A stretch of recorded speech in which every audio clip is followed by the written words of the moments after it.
ತಾಯಿ ಕರುಣಾಮಯಿ, ತಾಯಿನೇ ದೇವರು, ತಾಯಿ ತ್ಯಾಗಮೂರ್ತಿ. ಇಂಥ ಮಾತುಗಳನ್ನ ನಾವು ನಮ್ಮ ಬಾಲ್ಯದಿಂದ ಕೇಳ್ತಾನೆ ಬೆಳೆದಿದ್ದೀವಿ. ಮನೆಗಳಲ್ಲಿ, ಪುಸ್ತಕಗಳಲ್ಲಿ, ಭಾಷಣಗಳಲ್ಲಿ, ಹೀಗೆ ಎಲ್ಲ ಕಡೆ ತಾಯಿಯ ಮಹಿಮೆಯನ್ನು ದೇವರ ಸ್ಥಾನದಲ್ಲಿಟ್ಟು ಹಾಡ್ತಾ ಹೊಗಳುತ್ತಾನೆ ಬಂದಿದ್ದೀವಿ. ನಮ್ಮ ಜೀವನದಲ್ಲಿ ತಾಯಿ ಮಾಡಿದ ತ್ಯಾಗ, ಅವಳ ಪ್ರೀತಿ, ಅವಳ ಕಾಳಜಿಗೇನು ಕಡಿಮೆ ಇಲ್ಲ. ಅದರಿಂದಲೇ ನಾವು ಅವಳಿಗೆ ದೇವರ ಸ್ಥಾನವನ್ನು ಕೊಡಬೇಕು ಅನ್ನೋ ಭಾವನೆ ಸಹಜವಾಗಿಯೇ ಬರುತ್ತೆ. ಆದರೆ ನಾವೆಲ್ಲರೂ ಒಂದು ಪ್ರಶ್ನೆಯನ್ನು ಕೇಳಲೇಬೇಕು.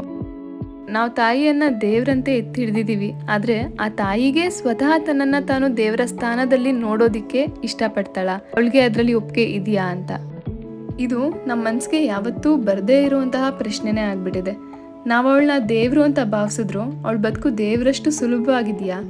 ಅವಳಿಗೂ ತನ್ನದೇ ಕನಸುಗಳಿರುತ್ತೆ, ತನ್ನದೇ ಭಯಗಳು, ತಪ್ಪುಗಳು, ನಿರೀಕ್ಷೆಗಳು, ಅಸಮಾಧಾನಗಳಿರುತ್ತೆ.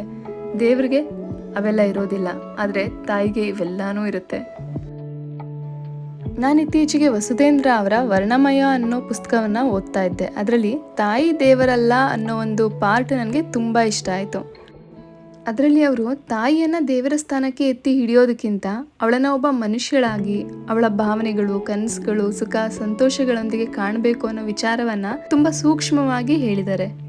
ಅದರಲ್ಲಿ ಬರುವಂಥ ಒಂದು 4 ಲೈನ್ಗಳನ್ನ ಓದ್ತೀನಿ, ಕೇಳಿ. ನಮ್ಮಮ್ಮ ಒಮ್ಮೆ ಶಾವಿಗೆ ಪಾಯಸವನ್ನು ಹಾಳು ಮಾಡಿಬಿಟ್ಲು.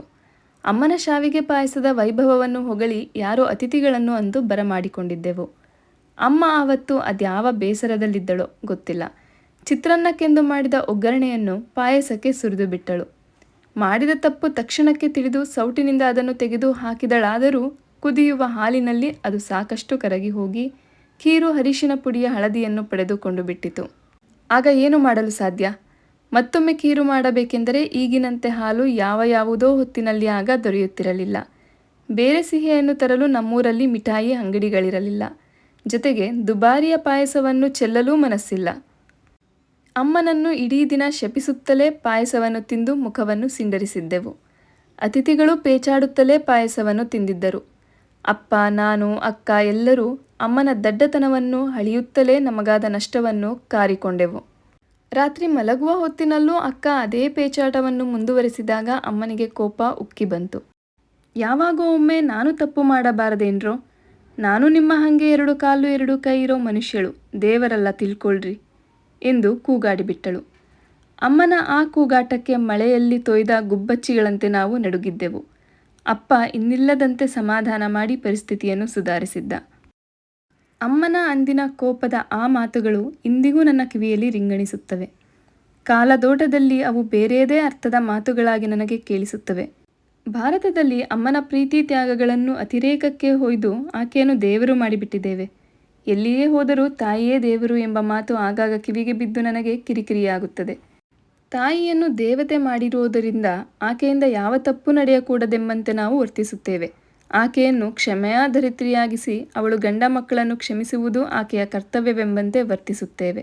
ಆದರೆ ದೇವತೆಯಾದ ಆಕೆಯ ತಪ್ಪುಗಳನ್ನು ಮಾತ್ರ ಕ್ಷಮಿಸಲು ನಾವು ಸಿದ್ಧರಿಲ್ಲ.